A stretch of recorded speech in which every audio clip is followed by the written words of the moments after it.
Olá, tudo bem? Sejam muito bem-vindos, muito bem-vindas. Eu sou Débora Ribeiro, jornalista, e hoje é o primeiro episódio do nosso videocast Pelo Bem de BH. E eu recebo aqui a professora Bárbara França e a empresária, empreendedora, mãe, influenciadora digital Márcia Machado, para a gente poder falar de um assunto muito importante: empreendedorismo feminino e maternidade. Tudo bem, Bárbara? Tudo ótimo, Débora. Muito feliz de estar aqui estreando esse nosso novo movimento, né?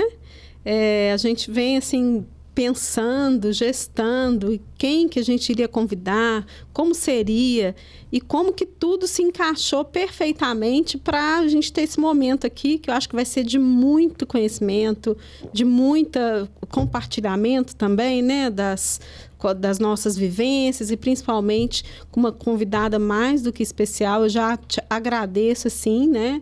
Muito, agradeço imensamente, Márcia, pelo você ter aceitado o convite, sabendo da sua agenda tão apertada, né? Mas você veio aqui pensar junto com a gente o que pode ser bom para BH. Eu acho que essa é uma questão fundamental para a gente começar agora, né? Nós queremos mudanças, nós queremos coisas melhores, mas nós também temos a nossa trajetória de vida e já construímos uma Belo Horizonte. Você nem se fala, né? Você pode aí nos dar aula do que é Belo Horizonte hoje. É um prazer estar aqui com vocês. Acho que a gente tem que somar, né? Cada um aí fazer sua parte, cada um contribuir da maneira que puder, para a gente tentar criar, né, uma cidade melhor para os filhos da gente viverem. E é isso. E Márcia, seja muito bem-vinda. E a Márcia, na verdade, veio do interior, né, Márcia? Sim. Conta como que foi essa mudança aí, de onde que você saiu, como que você chegou em BH e hoje como que é a sua relação aí com a cidade, sua e dos seus filhos? Então, eu sou de Itabira, né, nascida e criada. Eu vim para Belo Horizonte estudar engenharia na UFMG. Então, eu vim... a minha filha nasceu no dia 1º de agosto. Eu vim para Belo Horizonte dia 23, estudar na Federal com um bebezinho de 22 dias debaixo do braço. Então, foi um período muito pesado, né, para mim. Eu brinco com as pessoas na minha rede social que eu não vivi a maternidade da Maria Fernanda, eu sobrevivi, né? Então, a gente cresceu juntas, né? É um período muito turbulento, mas foi a cidade que nos acolheu, né? Eu moro aqui com a minha filha desde o nascimento dela e a gente construiu mesmo uma vida, uma história dentro de BH. E eu amo a cidade, não tenho intenção de sair de Belo Horizonte tão cedo.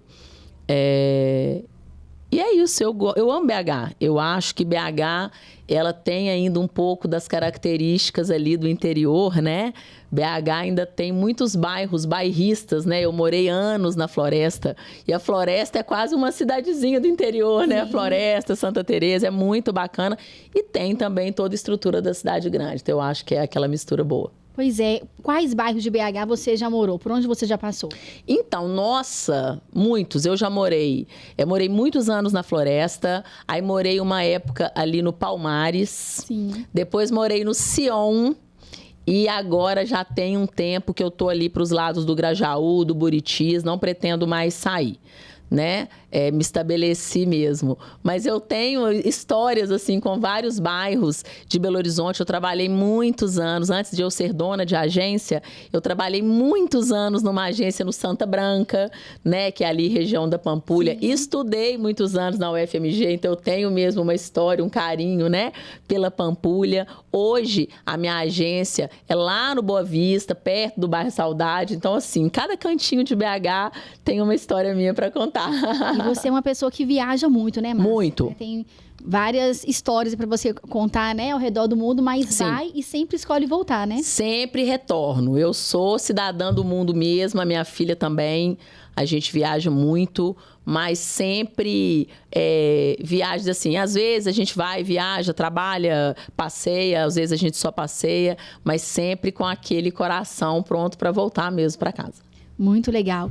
E, Bárbara, o que você tem a dizer? A Márcia contou, né, que está aí na região do Buritis, né, que é um bairro que cresceu muito, né, um bairro de classe média, né, para uma classe alta, e que muita gente às vezes reclama do trânsito, né, da entrada e saída do bairro em horários de pico, né? Como que a gente pode aí comentar essa questão da mobilidade? Primeiro dizer que, assim, Márcia, você também foi minha vizinha, então a gente já se esbarrou na UFMG. Em vários bairros. Né? Em vários bairros. Santa Branca, morei lá também. Então é isso, né? Ser de Belo Horizonte é isso, é conhecer mesmo o território, é rodar, é viver a cidade, que realmente tem essa coisa de metrópole, mas tem aquela coisa do interior também, das pessoas se conhecerem. Tem sempre alguém conhecido, é só começar a conversar que você acha alguém comum. Exatamente. E você sabe, Bárbara, que é uma coisa interessante, que há pouco tempo eu chamei a minha videomaker e nós fomos gravamos uma série mesmo, um vídeo muito engraçado que viralizou nas redes sociais, em que eu perguntava para os homens na região da Pampulha o que os homens faziam quando eles chegavam em casa. E foi um negócio muito engraçado. E eu optei por gravar na Pampulha justamente porque às vezes a gente está fora do Brasil e a gente quer tirar foto de tudo, e a gente vê igreja, tira foto, vê museu, tira foto, vê viaduto, tira foto. E da cidade a gente não tira, né? Então eu fiz questão de gravar em frente à igrejinha da Pampulha. Aí depois fui lá para dentro do parque, né? Que é uma coisa que já virou um cartão postal mesmo de BH, né? Então fiz essa questão. Às vezes eu tô passando assim em BH. Outro dia eu tava ali na Praça Marília de Dirceu, fui numa reunião com um cliente e desci um morro assim a pé e vi um coreto tão bonito, passei, tirei foto. E falei, gente, se você tá fora, você vê o coreto, você para e tira foto. Às vezes você tá na sua cidade, você não tira, né? É isso, então é muito bacana a gente ter esse carinho, né? Pela cidade que a gente vive. Valorizar, né? E consumir daqui também, né? A Débora perguntou a questão da mobilidade no Buritis, realmente é um desafio, né? Houve, na década de 90, uma grande discussão a respeito da mudança do plano diretor. Enfim, é um bairro onde o capital imobiliário foi com muita voracidade em determinado tempo, houve uma valorização, era uma área muito verde, né? Se voltar a 30 anos atrás, você vai ver. E aí verticalizou demais, só que isso não foi acompanhado de infraestrutura viária. Então, eu acho que é um dos grandes desafios para Belo Horizonte hoje, porque a gente tem essas questões que são de uma metrópole mesmo, que é o do horário de rush, ninguém entra, ninguém sai, mas em alguns pontos da cidade realmente existem um gargalo que precisam ser enfrentados. Então, eu digo que a questão da mobilidade não é ampliar só linha de ônibus, ou então só o metrô, ou então só o trem. Não, a gente precisa, ou carro, a gente tem que pensar numa cidade mais, vamos dizer assim, eu já falei isso em outros momentos, né, mas uma cidade mais compacta mesmo, onde as pessoas possam fazer as coisas perto de casa, e valorizando o andar a pé, né, também conhecendo o bairro, tirando o carro desse lugar que a gente sempre coloca. Mas, antes de tudo, a cidade também precisa te oferecer, né, vários modais para você ter a chance de escolher. Não, eu posso ir não só de carro, mas eu posso ir de metrô, eu posso ir de ônibus, eu posso ir de Uber, né? O Uber hoje é uma realidade em Belo Horizonte. Então, do ponto de vista da mobilidade, realmente é uma das regiões hoje que mais sofre em Belo Horizonte, que por isso precisa de ser pensado, né? Uma política de mobilidade, um plano de mobilidade que atenda a essa regional. Assim como a Pampulha também, nós temos um gargalo lá, né? No Santa Branca, eu ali no Planalto, no horário do rush, a gente fica muito tempo no trânsito, mas o que a gente precisa então é fazer um enfrentamento nas políticas, desenvolvendo políticas públicas que garantam essa acessibilidade, essa mobilidade, porque a gente acaba perdendo muito tempo de vida no transporte. Eu acho que é isso que a gente precisa refletir, né, Márcia? O que acontece, Bárbara? Já tem uns anos, acho que uns 3 anos pra cá, né, Débora? Que eu adotei o Uber na minha vida. Porque eu percebi que eu perdia tanto tempo no trânsito. Era, sei lá, às vezes 40 minutos para ir, 1 hora para voltar, você desloca de um lugar para o outro, é sempre ali 20 minutos, meia hora, 40 minutos, que se eu não estiver dirigindo, eu tô produzindo. Sim. Então, nem é uma questão de custo. Eu acho que se eu for colocar na ponta do lápis ali, né, o que você paga para ter um carro, você paga o IPVA, o seguro, o estacionamento, flanelinha, manutenção do carro, a própria prestação do carro, enfim. Quando você coloca o Uber, eu acho que você fica ali pau a pau para talvez gastar um pouco mais para andar de Uber do que para ter um carro. carro. Porém, o que você ganha de tempo, né? Porque é muito tempo que a gente perde no trânsito. E a gente, né, pelo menos não deve. A gente vê muito, né, no trânsito, mas a gente não deve ficar dirigindo e digitando, dirigindo e falando. Então, se você estiver realmente focado em dirigir, você está realmente abrindo mão ali de 2 horas, 2h30 do seu dia todo dia. E esse tempo dá mais para a mãe, né? Que leva e busca, né? Mãe turista, né? Pra mãe que faz esse transporte dos filhos pra escola. Pra mãe que também, né? A gente vai falar aqui, né? Que é a nossa pauta de hoje. Pra mãe empreendedora. 2 horas de produção é muita coisa. Muita coisa. 2 horas você faz 2 reuniões, né? Você delega trabalho, né? Você fecha um serviço, um contrato. E a mãe empreendedora, muitas vezes, né, Márcia? Ela tem um tempo dela de trabalho muito limitado. Que ela às vezes tem que trabalhar enquanto o filho tá na escola. Isso. É o tempo que ela tem de produzir. É o que resta. Porque ela tem, fora isso, né? Que cuidar do menino em casa, enfim. Então, eu queria que você falasse um pouquinho disso, né? Que você trouxe aí, contando pra gente, que você foi mãe, né? Pela primeira vez, você tem 2 filhos, né? Um casal, ainda jovem, né? Entrando na faculdade. E quais foram os desafios, Márcia, que você viveu na sua primeira maternidade? O que acontece? Eu acho que eu fui depois, né, de tantos anos... me enveredar aí para mexer com rede, né? Porque hoje eu tô à frente de uma grande rede, né? É o maior grupo de mães de Minas. E eu acho que foi de tanto que a rede de apoio me fez falta, né? Porque o que acontece? Quando eu vim morar em Belo Horizonte, como eu falei, a minha filha tinha 22 dias, né? Eu morava numa república, eu e a minha filha num quarto e 2 moças no outro quarto. Então, uma delas era bancária e a outra era estudante, não me lembro mais de quê, enfim. E eu deixava a minha filha... Primeiro, eu levava ela para a faculdade. A minha realidade primeiro era essa, porque eu passei na Federal, a minha mãe me deu um carro, né? Porque como ela tinha pago faculdade para as minhas 2 irmãs e não ia pagar para mim, ela me deu um carro, que foi o que me salvou, facilitou a minha vida. Então, primeiro eu levava a Maria Fernanda para a faculdade. E aí... num determinado momento, uma assistente social da universidade me procurou. Eu fiquei super assustada.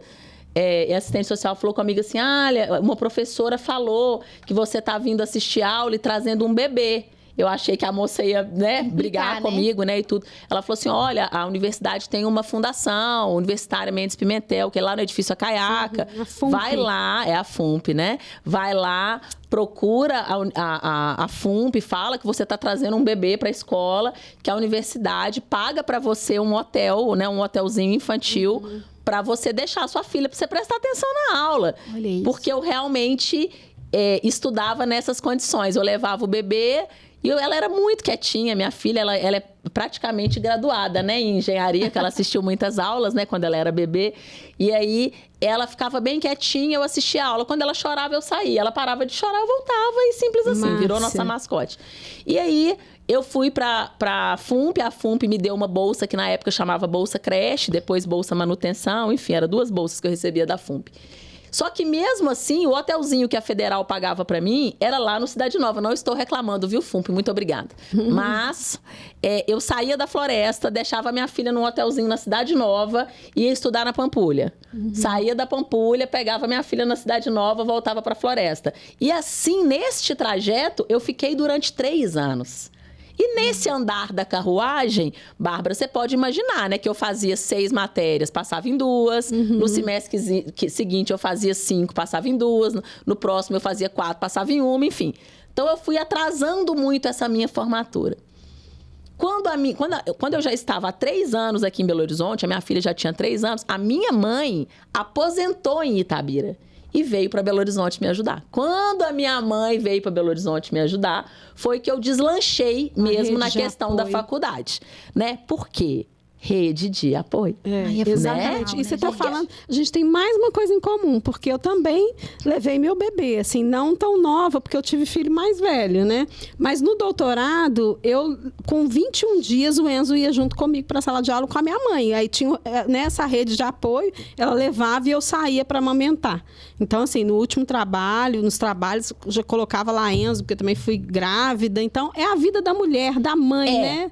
A gente está sempre, né, e com esses justamente desafios. Por eu ter percebido a diferença que fez a rede de apoio, que na ocasião era minha mãe, no meu desenvolvimento, né, como estudante, profissional, enfim, eu tive muito essa questão da importância da rede, né? Como que a mulher consegue ser mãe hoje nessa sociedade que entende o cuidado da casa, que entende o cuidado do filho como uma responsabilidade da mulher, né? Porque nós somos injustiçadas a este ponto, né? Como que a mulher vive sem rede de apoio? Porque eu mesma, provavelmente, Bárbara e Débora, não teria formado em engenharia num curso diurno se a minha mãe não tivesse vindo me ajudar. Porque era pesado, principalmente no início. Eu deixava a Maria Fernanda no hotelzinho, meu peito ficava cheio de leite. Quando dava 1h da tarde, eu tava prestando atenção na aula, assim, eu morrendo de dor no peito. Tipo assim, já tava, assim, presente, né, o corpo, mas a alma já tinha ido, entendeu? Então, eu acho que justamente por ter vivido na carne, né, na pele, essa questão da importância da rede de apoio, que eu fui me dedicar, né, a tomar conta de uma rede de apoio, né, do tamanho aí do amor de mãe. Acho que essa palavra é fundamental. Você é mãe de muitas. Agora. Eu sou mãe. Inclusive, elas me chamam de mamãe, né? Se você entrar lá no grupo, elas vão ver, mamãe, onde você tá? Mamãe, não sei o quê. Virei mãe de várias. Eu sou mãe de 3 também, né? A Malu de 16, o Enzo, né? Também de 7, a Helena que fez 3. E as pessoas falam assim, mas como que você dá conta? Eu falo, gestão de tempo, planejamento e rede de apoio. São essas 3 palavrinhas, assim, muito planejamento, agenda ali com todos os compromissos marcados, né? Isso quando a criança não adoece, né? Porque se adoeceu, acabou. A agenda muda totalmente e a gente entra no outro ritmo, né? E também sou mãe solo, né? Sou mãe separada, os meus filhos dependem de mim financeiramente, emocionalmente. Então, só com isso, rede de apoio. E empreender foi a saída para o meu negócio, para eu conseguir ter mais flexibilidade. Não que eu trabalhe menos, eu trabalho muito mais. Porque aí eu trabalho de manhã, de tarde, de noite, todo horário, né, que eu posso, você está produzindo. Porque empreender é isso. Muita gente começa a empreender, achando, não, agora eu vou trabalhar a hora que eu quero. E aí é uma grande pegadinha, né, Márcia? Ô, Débora, a maior ilusão que as pessoas têm é acharem que elas vão empreender e vão trabalhar menos. A cigana que falou isso roubou o dinheiro das pessoas. Porque isso não é verdade, né? As pessoas, quando elas começam a empreender, o que elas ganham, na verdade, é uma oportunidade maior de fazer a gestão do próprio tempo. Né? O que não significa que ela vai trabalhar menos. Para via de regra, a pessoa que empreende vai trabalhar mais, muito mais do que a pessoa. Melhor também, né? Ter uma condição financeira um pouco melhor, né? Do que você... Mas não à custa de menos trabalho. Sim, não, à custa de muito trabalho. Agora, as pessoas têm essa ilusão, né? Eu vou fazer meu horário. Ok, você pode até fazer seu horário, sabendo que no horário que você for trabalhar, você vai trabalhar muito mais se você estivesse ali batendo o cartão. E, Bárbara, que você contasse também um pouquinho sobre a sua maternidade, né? Que foi uma maternidade que você buscou muito, né? Você quis muito e você tem 2 maternidades, né? Você é mãe, né, biológica do Enzo e mãe de coração também. Na verdade, assim, eu sempre quis ser mãe, né? Mas eu também sempre quis ter a minha vida profissional, acadêmica, né? E aí, dentro disso aí, a gente fica sempre um pouco dividida quando, né? Então, acabou que eu comecei a tentar engravidar um pouco, assim, não diria tarde. Hoje em dia, então, não seria tarde. Mas, pensando na faculdade, eu falei, não, vamos esperar mais um pouco e tudo mais. Eu casei, eu estava na universidade, mas dava aula, trabalhava em banco. Então, é essa correria, né? Assim, eu acho que essa palavra empreender, toda mulher já é, por natureza, empreendedora, né? A gente está o tempo inteiro tentando dar conta de muito cuidado, né? A gente sempre tem que cuidar de algo. Mas, enfim, o Enzo eu fiz várias tentativas e aí não consegui engravidar. O médico falou assim, a gente precisa começar, é uma etapa, né? Para as mães, acho que você também deve ter esse outro lado, das mulheres que te seguem querendo ser mães, com o sonho de ser mães um dia, né? Ou então grávidas, que aí fica pensando nas dicas que podem ter. Sim. Né? Mas, enfim, no meu caso específico, eu fiz um tratamento que foi também particular e pelo Hospital das Clínicas, da UFMG também, né? E que é uma fila, você entra pelo SUS e cumpre todas as etapas, até chegar ao máximo que era a FIV com ICSI.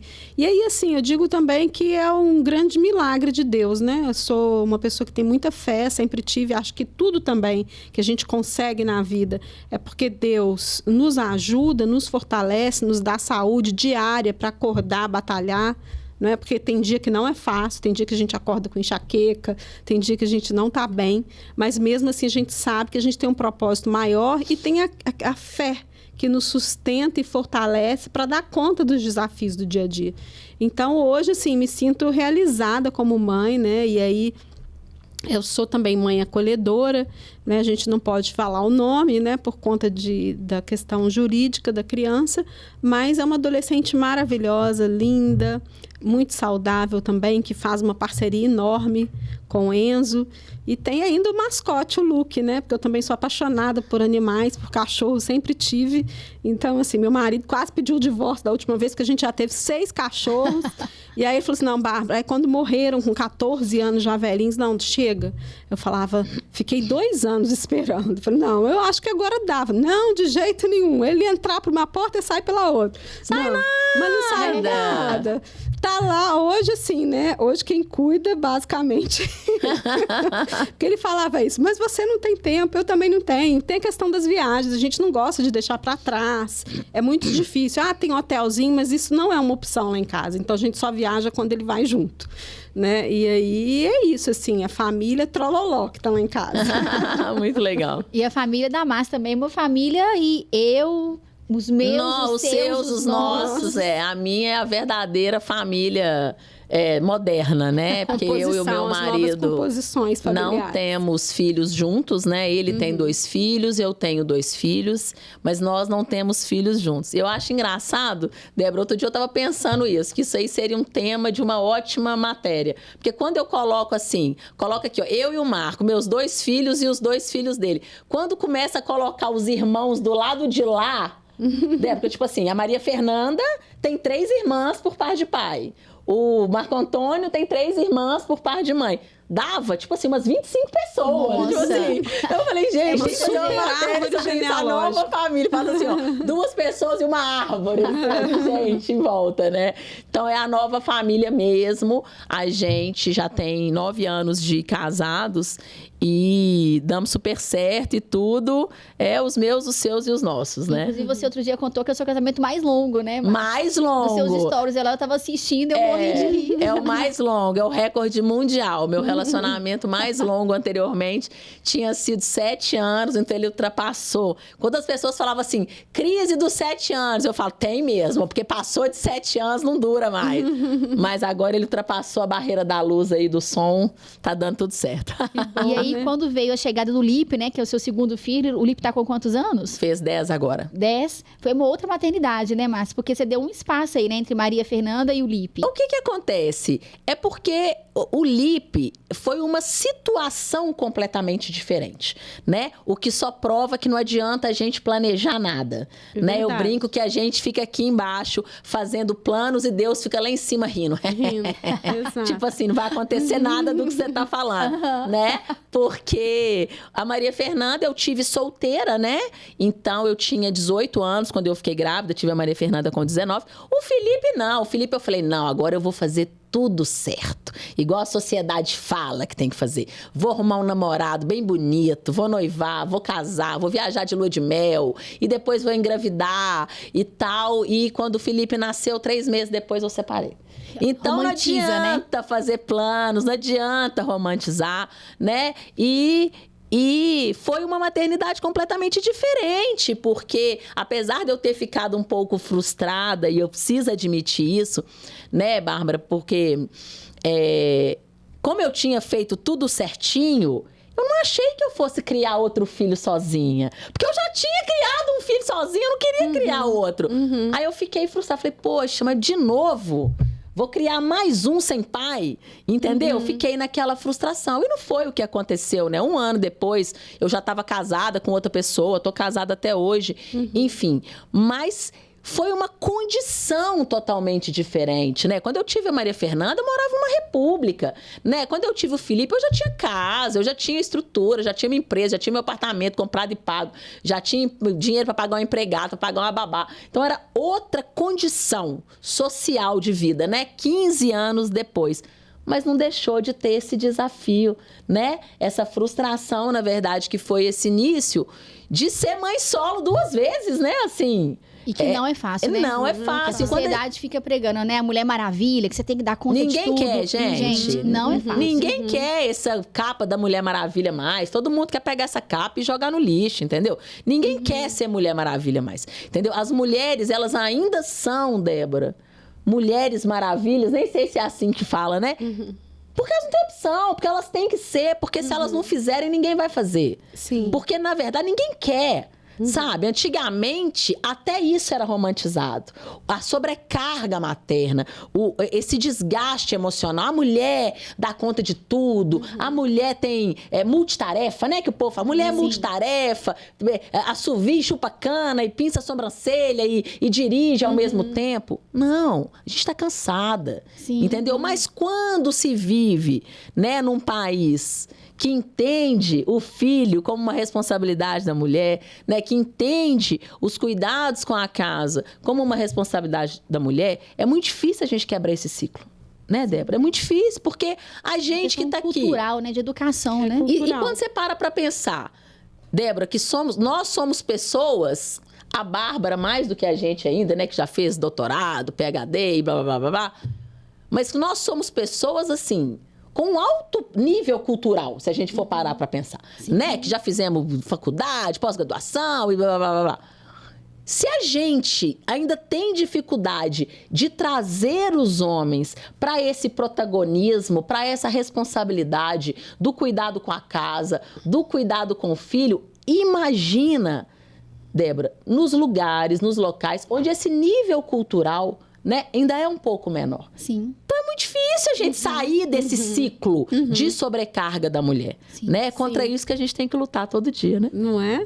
E, Bárbara, pois é, e como que você vê que a cidade, né, que o município pode ajudar e apoiar mais essas mulheres a tentarem ter, né, uma rotina um pouco mais leve, né, menos pesada? Olha, Débora, eu acho que a Márcia deu algumas pistas, né, gente, na nossa conversa anterior, né? Eu acho que a gente precisa primeiro ouvir essas mulheres. Eu acho que eu sou muito eu acho que as políticas públicas têm que refletirem as dores das mulheres. Eu acho que não pode ser feito em gabinete, né? Então, eu acho que quem vende fórmula mágica, né, a cigana vai estar tapeando. Se a pessoa chegar, você desconfia, porque a gente sabe que é complexo, porque tem questões que são culturais, questões que são estruturais do próprio... Que é um projeto que o estudioso Paul Singer, né, defendia, que é a economia popular e solidária, né? E solidária. Porque o que você está dizendo aí, assim, grande parte desse modelo de negócio é da solidariedade, né? É da solidariedade. Ô, Bárbara, pra você ter uma ideia, em 2022, a Loja das Mães foi escolhida pela Meta, que é a dona do Facebook, do Instagram e do WhatsApp, como um dos 11 projetos com maior impacto social do Brasil. Nós recebemos um investimento de $40 mil da Meta em 2022. Para fazer várias coisas que a Meta achava importante. Porque o dinheiro da Meta a gente só pode gastar com o que a Meta acha que a gente tem que gastar, né? Então, a gente teve que fazer, que a gente não tinha, por exemplo, registrar a logo do Amor de Mãe, da loja colaborativa. A gente não tinha esse registro, a gente fez com esse apoio da Meta. Enfim, várias coisas que a gente precisava fazer e fez. Mas o que eu tô te falando? A gente concorreu com 4.800 comunidades do Brasil e o Zuckerberg escolheu 11 para investir. Dentre essas 11, uma foi a Loja das Mães. Bom, gente, nosso bate-papo de hoje tá acabando, né? É um assunto que a gente teria muito tempo pra poder falar. Cozinhar no molho pardo. Exatamente. Mas, Bárbara, queria que você deixasse uma mensagem final, um recado. A Márcia também, pra quem vai assistir a gente, né, sobre esse assunto, esse tema, pra gente poder despedir hoje.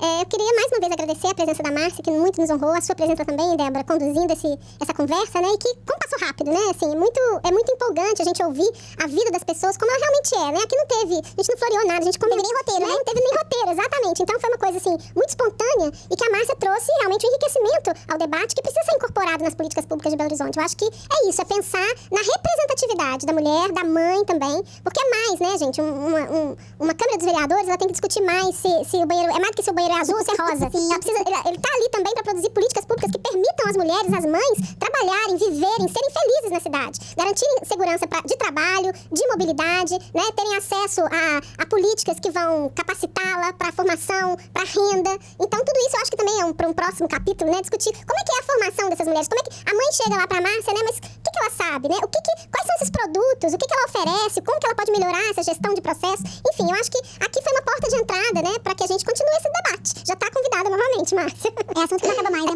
bem de BH. Não acaba, não. Então, o recado que eu queria deixar é o seguinte. Nós vivemos no Brasil hoje, Débora e Bárbara, uma crise de representatividade, né? Eu sempre falo isso nas minhas palestras, falei isso, inclusive no Dia das Mães, na palestra da Faculdade Unimed. que a gente vive uma crise de representatividade. Nós somos 51, 52% da população e somos 13% ocupando os cargos públicos.